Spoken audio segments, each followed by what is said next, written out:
So, Yeah. so real quick, just before we start, I want to make sure you guys sign in.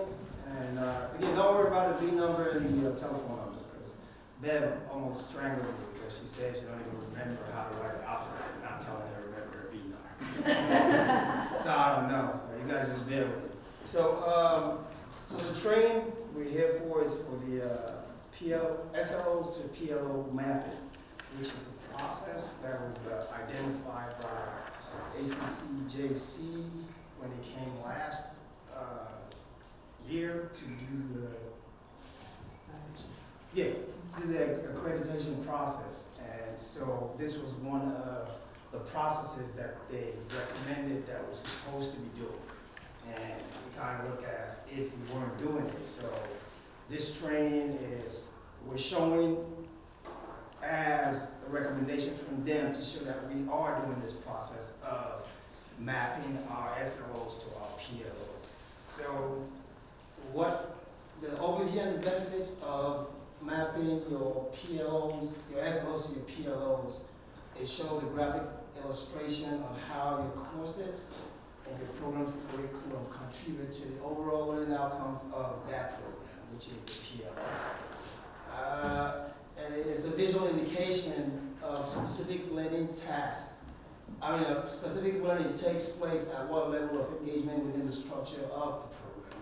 So basically, what it's saying is you're just mapping your student learning outcomes to your program learning outcomes. For every department or every discipline, it's different. It's not the same. Also, the process of mapping is something we're going to go through. Again, we have a template that we'll be using for the mapping process, and we'll also be going through some samples for the pilot. And I believe we have, we have 3 courses, 3 programs. 3 cents, Yeah, 3 samples from the pilots. One is child development, and we have English, and also biology.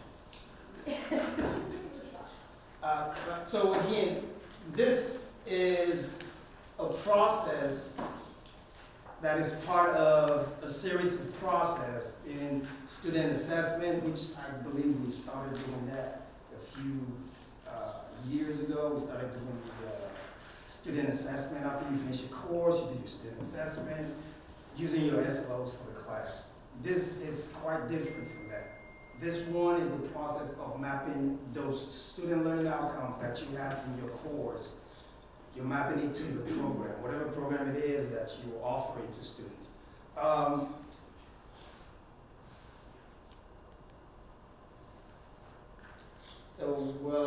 courses relate to programs and program learning outcomes. Which courses achieve the highest level of PLO instruction assessment.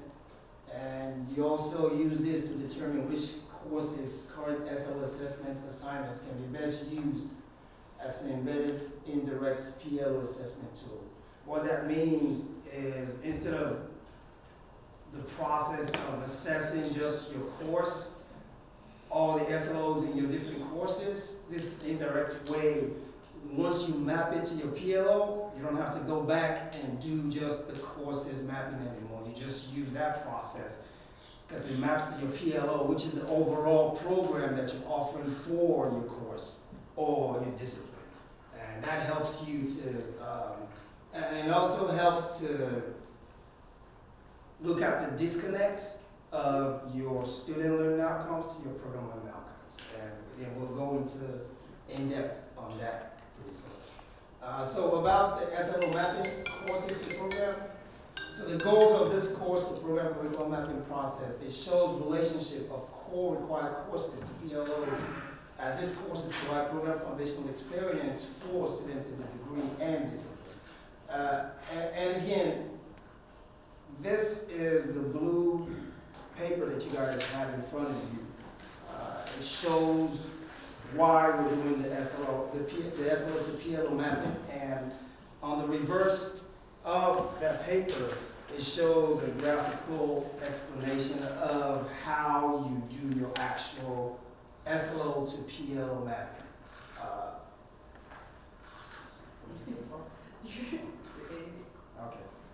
So how do you, the steps on mapping your SLOs to your PLOs? If you can go to the Excel, the blank Excel document.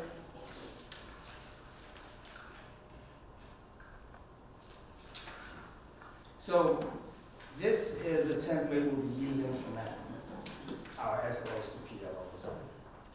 As you guys can see, most of it is self-explanatory, like the degree program name, where it tells you to insert here, that's where you insert whatever degree program that you are mapping on this form. For example, English ADT, that's where that will go. Now for the degree certificate mission, I don't believe every program or every discipline has a degree, but what we're pushing for is if you have an ADT that's already went through, that'll be one of the best to start with mapping your ADTs. And if you don't have an ADT, the next down is certificates. We were thinking of local degree, but local degree is very, very vast. I mean, it's a lot of work. So, but some of you may fall on that because some of you may not have a certificate, some of you may not be mapping to a degree, and if that is the case, you will be called upon to help with the local degree mapping. So. That was what I wanted to say next. So, She read your mind. I read your mind, Joseph. What about general education? Courses like Health 1, Health 2? Yes, for general education. They're not in any degree or? Yes, those are, the mapping for those is something we'll probably have to sit down with the faculty to go over and see how they plan, because we're not sure exactly how those will be mapped out yet. So for right now, we're focusing on ADTs, certificates, and like you said, local. Can I jump in for a second? Yeah. Just in case for those of you who may not know what an ADT is, I know we throw out a lot of alphabet soup sometimes, but for ADTs, what they stands for is Associate Degree of Transfer. It is specifically connected to the Cal State system, so it means that whoever gets one of these ADTs from our school is able to transfer into the Cal State system, and they're guaranteed admittance with a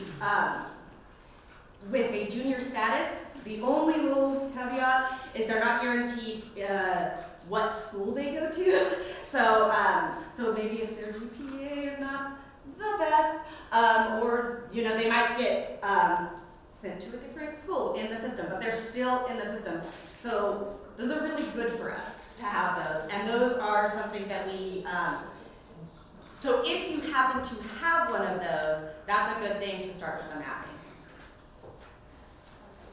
Oh, yeah, we have those.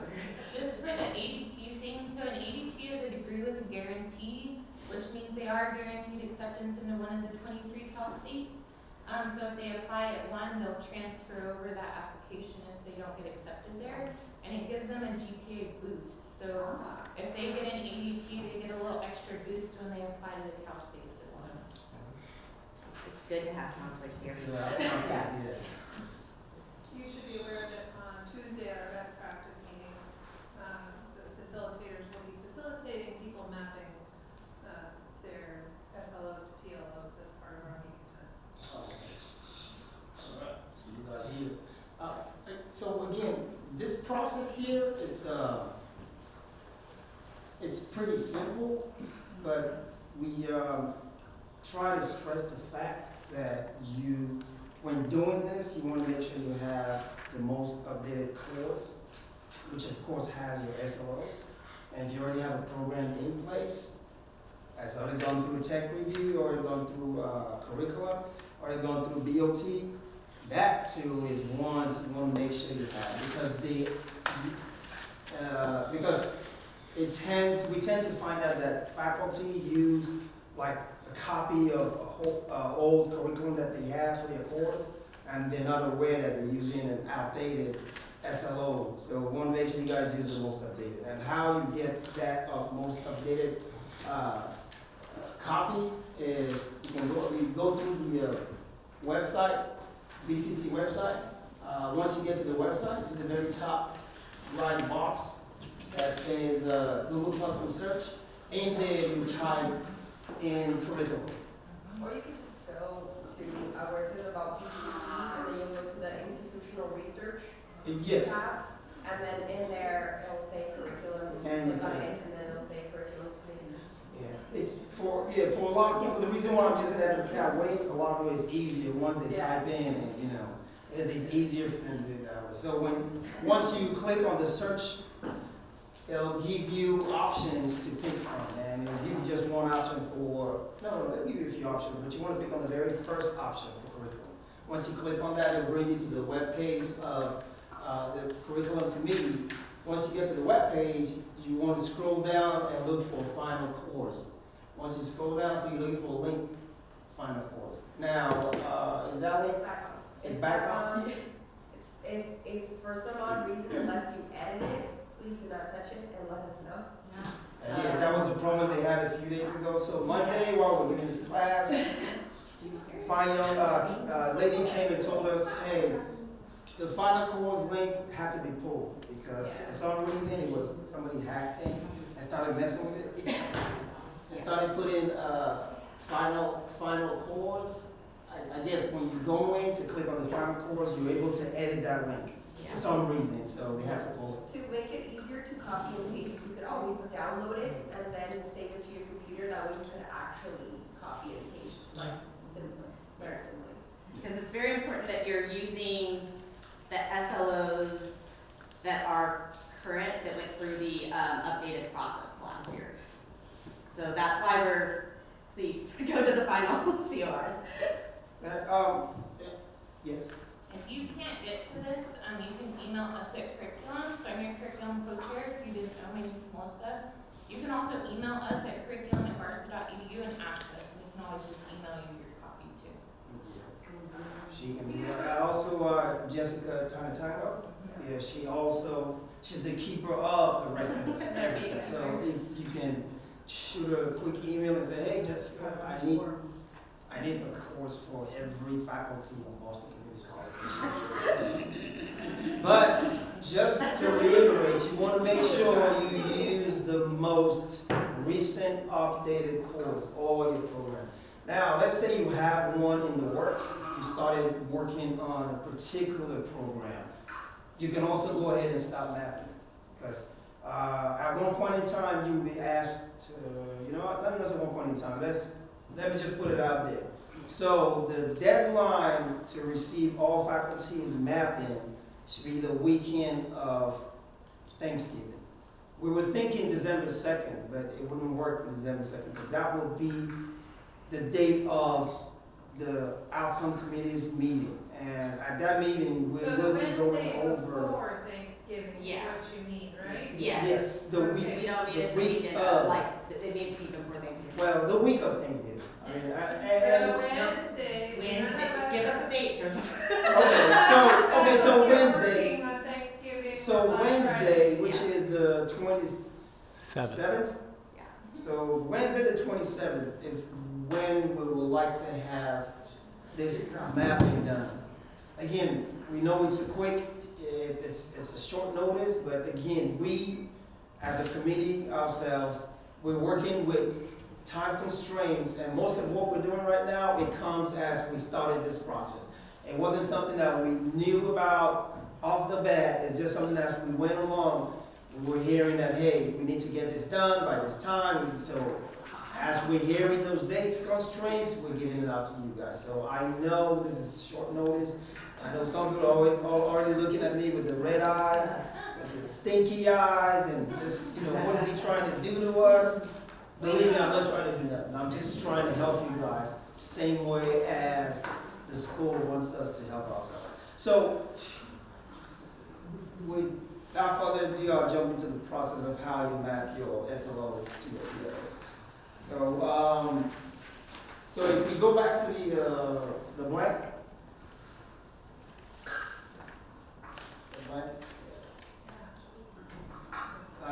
So, and again, everything I'm showing you guys, I'll be sending out in electronic copies, so everybody have the electronic copy of it, especially this one. So as you guys, like I was saying earlier, now the program name goes up, right where it says insert here, the degree, mission statement, certificate mission statement, which you will have when you're creating your program. So while creating your program, you will have a mission statement, which goes up to that. Hold on. Technical difficulty. There you go. So where you see the degree certificate mission, it goes right where it says insert here.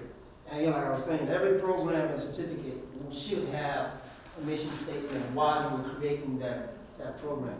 So if you go to the left, Glenn? Yeah. To the left. Scroll to the left part of the. I'm trying. Alright, so right where it shows you the course status in program, core, elective, and other. So there are two more options that we added, and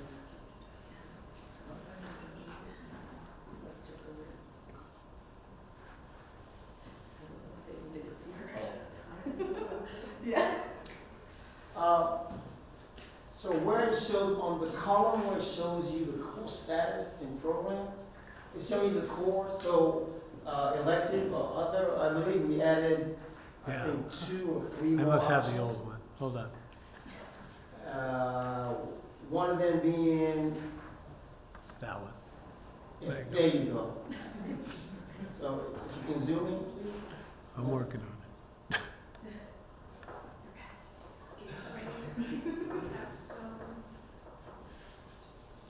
So while he's trying to zoom in, it shows gateway, capstone, which again, you can let them know if whatever that course is the core course for that program, if it's an elective, or if that course is a capstone for your program, or you can also let us know if it's the gateway course. Like for my course, for my programs on my certificates, CBIS 1 is the gateway, and also for Professor Batasi here. So when you put in, you can put it right there. You can put it as a core. At the same time, you can put it in parentheses as the gateway to your course. So the next column, that's where you put in the actual course that's. That would be where you put in the actual course that you are trying to map the SLO to. And as you can see on the third one, it shows you what SLOs 1, 2, and 3 that you have for that course. That's where it goes in. So now for some courses, I think they have 4 SLOs. So if you happen to have 4 SLOs, all you have to do is just add another row to that and just label that as an SLO 4. And some might have 2 as well, just, you know, like, but that's not, but most commonly, most of you are gonna have 3. And just one little thing to slide in there, not every program is going to have a capstone, just in case if you guys were wondering, what's my capstone? You may not have one, so just. And in a case where you have only 2 SLOs, just put NA for the SLO that not non-applicable. Then we'll know that's not applicable. Then on the top where it says PLO1, that's where you insert your PLO for your program. For 2, 3, so if you have 3 PLOs, you'll end up inserting only 3 PLOs. If you have 4, you'll have all the way to 4. So if you can go ahead and show the English. So what I'm about to show you is something like this, but already filled out. So you guys can see a visual example when it's already filled out. Now, when mapping your SLO to your PLO, you have to understand you will map in the level of competency for that course. So for example, as you can see, so on this one, as you can see, we're missing, so where it says English AET, there's supposed to be another We're missing our mission. Roll, yeah, the mission statement. It's still the same, but the ones I'm sending you will have all that in there, so just make sure. And again, this is a pilot for the process, so as we're going along, we're seeing that, okay, we're missing this was supposed to, so it's a work in progress, which again, we're still working on trying to make better, so it's easier for you guys when you guys start doing the mapping process. You don't have to start, running around.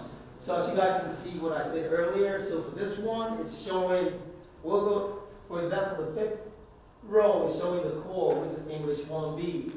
And for the SLO1, it states to analyze short literature poem, a short story, and compose an essay that analyzes meaning and structure. So when you come down, so the very first PLO, which is understand the relationship between purpose and audience in text. As you guys can see, that it doesn't relate to the first PLO, which is the first SLO here from English 1B. But when you come to the second PLO, which states applying writing process, invention, outlining, organizing, revision, editing, to writing assignments in the academics and professional settings. So that aligns with the first SLO to English 1B, and it's an introductory level, which, yeah, go ahead. Oh, I just wanted to jump into, to talk about the other, which some people I think probably have noticed. This is an unusual case. You may not run up against this. And English people are here, they can correct me if I'm wrong, but from what I understand, English 1A is not a core course. However, you have to take it, it's a prerequisite, so you can go on to all those things. So it has to be on here, but it's not considered a core course at this time, but you need it to move forward to get to the core courses. So, so those are the cases you might use other. Again, this is not going to be a common thing. And yes, Susan, feel free to add more to that. Yeah, well, no, my question is though, and I didn't really get a chance to do this. I didn't do this one. So, where it says core on 1B is our gateway. So it's should a we have gateway there instead Yes. of core, or So- should that be part of it? No, you put it as a core as well as a gateway. So it can be both of Yes. those Yeah. things So in again, there. that was one of the things that we worked on. That was okay. It makes sense to identify the core courses. If that core course happens to be a gateway, it's okay to identify. If that core course happens to be your gateway. I guess that was the other one. Capstone. If that course happens to be a capstone, you can also identify that. Which again, you may not even have in your program. Yes. It's not on all of them. So now there's three levels. There's three levels of competency that we are trying to map to the PLOs. The first one is your introductory. The second one is developmental, and the third is proficiency. At first, we had to dabble with that a little as well. When we started the process, it was mastery. Yeah, mastery. It was mastery, and we had a discussion and said, for our level, as junior college, proficiency might probably be the best term to use for that. So, I don't know if this has any mastery or development. Yes. But no, you can stay, go back down. Look. So another example for the second SLO for English 1B, as you guys can see, which to incorporate direct quotations from works of literature to support points and essays. As you guys can see, it satisfies both introductory and developmental level for the second PLO when you map the SLO to the PLO. So that's a good example. So I wanted to bring that out, and again, depending on your course, depending on the discipline, you guys might come across things like this. So it's okay to put it if it serves for all three, that would be amazing. that, you know, one SLO can be introductory, developmentary, and proficient. So that's just another example. Let's go there, please. Scroll down.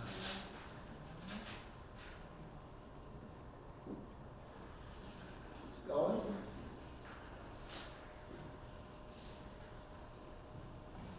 All right, so far for this, there's been no proficiency level that I've seen. So, and as you guys can see, for the last English 19A, or 194. 194, as you guys can see, it doesn't align at all to no SLOs. So again, so that's like a disconnect. So this is something as a faculty or in charge, whoever it is, this could be a discussion to see, oh hey, you know what happened? Because for the most part, how this used to happen, you create a course with the SLO, then along the line, you let it create a program that leads to a certificate, you know, maybe a local degree, and an ADT. At that point, while you were creating this, you didn't have both to compare. You did it at a different time, and this is what happens. So what we're trying to do with this process is try to bridge that gap where your SLO aligns to your PLOs. Yeah. And this helps you with that process as well. And that's what we're trying to bring. While you're creating your course and you're creating your program, we're trying to put in that process where you're doing this mapping at the same time. That way you're able to align your SLOs to your PLOs during that process. So we don't come across things Yeah, like this. yeah, and it's okay if you find that, that's good. That means that we can work on it, and that's something that they'll be asking for too, is us saying, hey, we found that the SLOs in this course, the student learning outcomes, don't connect to the overall program at all. But we caught it and we're working on fixing it, and that's something they want to see us doing too, is just being in that process of correcting these things as we're finding them out. So this one is for English. Can you pull up the one for child?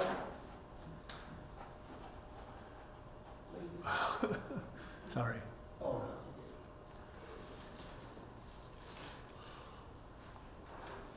no. All right. So now this one, okay, so as you guys can see, this one for child, it has the mission statement. And I believe we have a copy. I think we have a copy of the one with the mission statement where it's inserted, but I guess again, this is a work in progress of how as we're going along, working with the pilot, we're finding out, oh hey, we missed this step, or we missed this process, or so this was NANS. And again, you all know NANS. You know, when we asked for pilot, NANS was the first one that submitted her. You know, she waved her magic wand and poof, she has hers done. And the first time she had it done, so on this sheet, she had, as you guys can see, she has an ADT level. She has an ADT with level 2. And the reason why she has that is the ADT, her ADT and her level 2 cert, they correlate. Most of the courses correlate for both programs, which is why she had both of them on one sheet. The first time she did it, she had all this certificate level on just one sheet. And what she did is she separated each cert, but just on one sheet. And we happen to have the Lumen specialist, well, who happened to be the director, there you go. So they told us that would probably be confusing when they're trying to input the data into a Lumen. That might be a confusing process for them. So they suggested that we separate it. So let's say your program have more than one, you have just like Nance, she has what, 1, 2, 3, 4, 5, 6. And she had all 6 on one sheet. So they suggested we can just divide them in different sheets. That's why we have it this way. So, and while we're talking about Illumin, Okay, so I wrote everything down because I get nervous in front of people. Okay, so I'm the institutional planning and research specialist. We have been working on Illumin for like 2 years. I just started, so I haven't been working on Illumin for 2 years, but I know that we had to take a break. And now we're back on it, and we have been meeting weekly. So we are keeping on track. Most of the courses are in as of now, and Sorry, could you just, elaborate what Illumin is for? oh yeah, so Illumin is pretty much like it's an online program, so It's a software. it's a software, yeah, and it's so pretty much everything that you're doing right now, and even like you're inputting your classes and everything, instead of doing it in paper and sometimes you guys don't like once you're submitting you don't know where it's at, everything is in one software program. So you'll be able to find it every year when you're what is it called? Doing updates. Yeah, the updates, the curriculum update, the review, and all of that. It's all in one place. It's all kept in the same place, so you'll be able to find it. You'll be able to know what step you're in, if it's gone to the next step, if someone else has pushed it through, etc. Everything's in one place. But as of now, our deadline is November 18th to have all of the courses and for us, our programs to be put in. We're meeting deadline so far.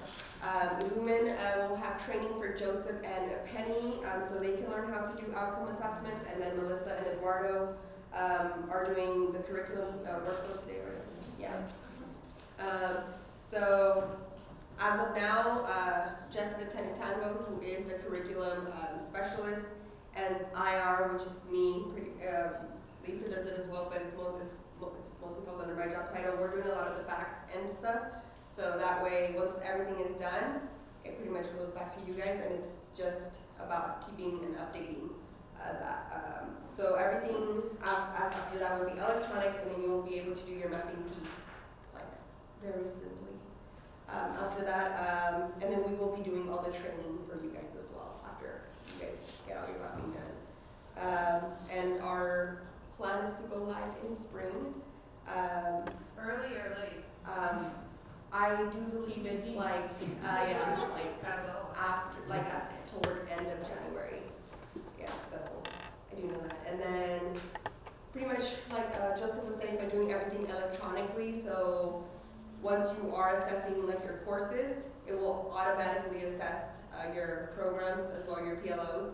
So you won't have to do both separately, you'll just be doing one thing. And it will automatically assess your PLOs. Let's see. So yeah, new course outlines will be done through Illumin, and it will be automated on a step-by-step basis.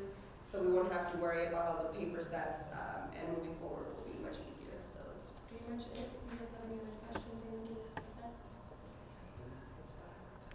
like that? So basically what Illumin does, so this process that we're doing now, it's, I guess this is where we get the data that is needed that will go into Illumin. So this is the starting process of gathering that data. And again, this process is a mapping process. And Illumin, again, like we said, it covers does program review, the mapping, All things curriculum. yeah, all things curriculum, So if you're writing a course, if you're updating a course, anything, you do it all through all Lumen. through Illumin. And it's digital process for you, and you have access to see it. And I know some people have been hearing about this magical Illumin coming, but the truth of the matter is we had to do the updates that we went through last year to make sure we were putting in good material. So it's been a process, but spring. And also, I guess, when, during the working of the Illumin, I guess the formatting, we are trying to get as close to how the Illumin is formatted, which is why we put in all this in place, so when it's time to input the data, we won't have to be running around. It'll be as close as the formatting of the Illumin as possible when, right? So, the reason why I had to talk about Illumin is it's an intricate part of this process while we're doing the mapping. So right now, this will be a process that Illumin will take over. So right now, we're doing the manual part of it. And like Beverly did say, if you have been a part of the Pathways project that we've been doing, some of this work should already be in process. We're just putting it on here. So for those of us who've been in those meetings, yay for us. So like, you know, and a lot of this stuff you do have. Like I know it looks intimidating, but a lot of the updating we've been doing and the narratives and all of that work we've been doing, it's there. It's just now a matter of putting it into the form and connecting the SLOs and PLOs. Yes, we started most of the process at the last curriculum reset. So that was part of the process. So we've already done a lot of the beginning of the work. So now we want to make sure it's something that we're used to doing. We want to make sure it's something that we are comfortable with, something we're familiar with, and doing this is one of those processes that helps us get comfortable with. And once Illumin comes in play, it makes it way more easier. Because I believe you get notification automatically from Illumin if assessment is up, if you have to do, you know, if you're mapping it, whatever it is that you're required to do at that particular moment in time, I believe you will get notification from Illumin. So going back to the template or the sample, so this was for the child and ADT certificate, and the reason why was to show you guys if you have multiple certs or more than one program that you're working on, this is a good example on how to separate and make sure you have everything in place. And not everybody will have this. Again, it's, you know, it just depends on each department and each discipline. So I don't know if you scroll down. Oh, yeah. So I already explained how Nan's ADT and her level 2 cert, most of the courses that correlate to each other. So she just went ahead and just threw both into one sheet to make it easier, so she don't have to do ADT then go back into level 2. So if you have I don't have an ADT, but if I have a degree and a cert that have the same classes, can I just put degree and cert?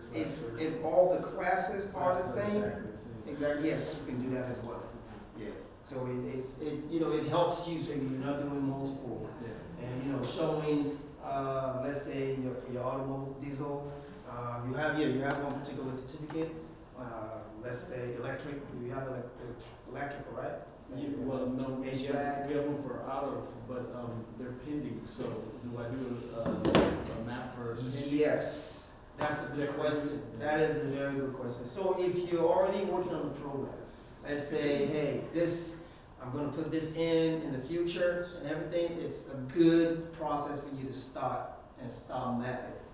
Because while you're creating your program, you already have all this information that you need. So while you're creating your program, you're working on your PLOs, you have your mission statement, you already have your courses that align to that program. So yes, so it'll be a good practice for you to start doing that. And hey, who knows, you might even see a disconnect where the programs or the courses, your SLOs don't line up to your programs. And now you can be like, oh, you know what? Yeah, I have to do some more work. Then you start revising your SLOs or you start revising your PLOs so they can relate. And that's another good way. Instead of you starting to develop a program and putting it through the process of it going through tech review, going through curriculum, coming back from second read, and going through the BOT approval process, that will buy you time. Now, you know you don't have to put in that paperwork because it's like, oh, hey, guess what? I just found out that my SLO don't connect to my PLO, so why don't I redo this whole thing before I submit the final paperwork? So that's another way of helping you, you know, see in the future so you don't have to come back and do it all over. The biology.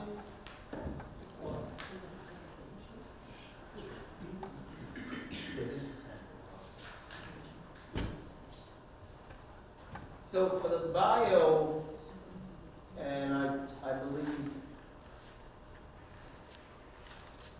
so good thing about this is We did it. Bev and Brett did it. and it's a work in progress. It's not a program, it's a development, you guys are still in development of it, right? So again, so this is a good example of what Bev and Brett already did. So right now, they already covered, They have their mission statement. yes. Yes, they have the mission statement of this, and they have everything. The only thing that's missing from theirs is, because they weren't told yet, the only thing that's missing from theirs is the, Gateway, capstone. yeah, if it's a capstone or if it's, Which may not have even known as utilities, I didn't know, because I made a note. Yeah, because it's essentially, they all lead to that one 508, right? So, Kind of, you kind of violate as soon as you take. so again, so this is another good example. So us as the assessment committee, when we're looking at Bev's wonderful mapping that she's done, and so this is where we go, okay, we look like, now for this, ignore the English 1A. I think they just didn't take it off initially when they did it. No, It's part. that's in there, it's my example to follow. Oh, okay. That's good. It was darked out in the cell or something, so I was like, don't touch it. So for her core, she has, I believe, is that the core? Is that also your gateway? That'll be the gateway, but that wasn't a choice for me to hit. Oh, okay. So, and again, it depends. We as the assessment committee, we will not know which is the gateway. We will know which the capstone is. And if we have any question, we'll reach out to the faculty, whoever it is, if we have any doubt as to how they have their mapping done. Because again, you guys are the subject experts. So for her biology 28, for the SLO3, where it shows, as you guys can see, the SLO3 does not align to any of the PLOs, but SLO1 and 2 and 4 already did that. So is this okay? Why not? If it's the 3 SLOs out of the 4 SLOs align to the PLOs, of course. I'm sure the students are getting something out of that actual course. So for this one, As if they wouldn't. it's fine. It's fine. Yeah. So if you can scroll, if you go ahead and scroll down. So now for biology 4, we do have development. No. It's fine. It was just a joke. Oh, okay. I'll give you crap later. You can do that later. Now, so for biology 4, which again is, I guess, the next course down after It's just 20. human anatomy. Oh, okay. That's all. That's all it is. This one, the 2 SLOs, as you guys can see, is the development level for the second SLO. So that's a good one. But if you go down, biology 5, same thing again. They're good. 4 SLO is proficiency. So that means that's a pretty good, as you guys can see, as it goes down the courses, you can tell that it's the mapping process is something that they really worked on and made sure that each course correlates to the PLOs, regardless how you're looking at it. Now, if you scroll down more, and this is the one that Penny was so happy about, because as you guys can see, every SLO on this course is proficiency. And I believe this is the one with the capstone, right? This Is could it be capstone? a capstone. Will they get the capstone? Maybe It that means could already be, if- because of the proficiency or provision. proficiency. So, I mean, again, for us, looking at this, automatically we're like, oh, hey, this might be a capstone course because it's all proficiency level. But just like she's saying, it probably might not be, but she's saying she might probably make it capstone. So this is good examples of what your mapping will look like. And again, for everybody it'll be different. It will not be exactly the same thing. So if you have any questions, please reach out to myself and Penny. Joseph, is there a clear, whether it's in a rubric form or anything, about what constitutes introductory, developmental proficiency? You as the faculty So expert. we're just, Yeah, you will be the determining, one to be okay. able to identify if your SLO gotcha. is an introductory So it's level not, it's type. not a generalized, Yes. Okay, Yeah, gotcha. it's something as the faculty As the faculty. experts. gotcha. Yeah, you decide if, okay, is this the plan for this SLO, for this course? Do I want it to be an introductory level, or does it qualify as an developmental or proficiency level? So Brett and I just talked it out, it was just a conversation on what we know about what our students are typically doing in those courses, and so that's how we arrived. Okay, she said something about a Lumen figuring out the data here and automatically doing the assessment for us. Well, what if an instructor, he uses a midterm and a final? I use 6 different quizzes. I use a couple other things to do the assessment for the SLO. How's that gonna work? So through the curriculum process, when you're writing your CORs, all you're writing is the different ways your students would be measured. And you're stating in your COR that you, as an instructor, are measuring your students, and also Dr. Carpel, as an instructor, is measuring his students, but they're all measuring the same SLOs that'll match to the PLO. Does that make sense? I guess, but if I've got 6 quizzes with data in them and he's got just 2, midterm and a final, I mean, I don't see how Lumen's gonna pick out. Because The the data. data will take your data and his data, because your data will be entered as SLO1, his data will be entered as SLO1, so we can pull all that SLO data, even if it doesn't have multiple assessments in multiple courses. Okay, But we take can your word for it. But we can have a conversation on a strategy. Because this is getting close to basically the state telling us how to do this. This is like Europe. Basically going, this is what you're gonna teach and this is how it has to be. Something to think about.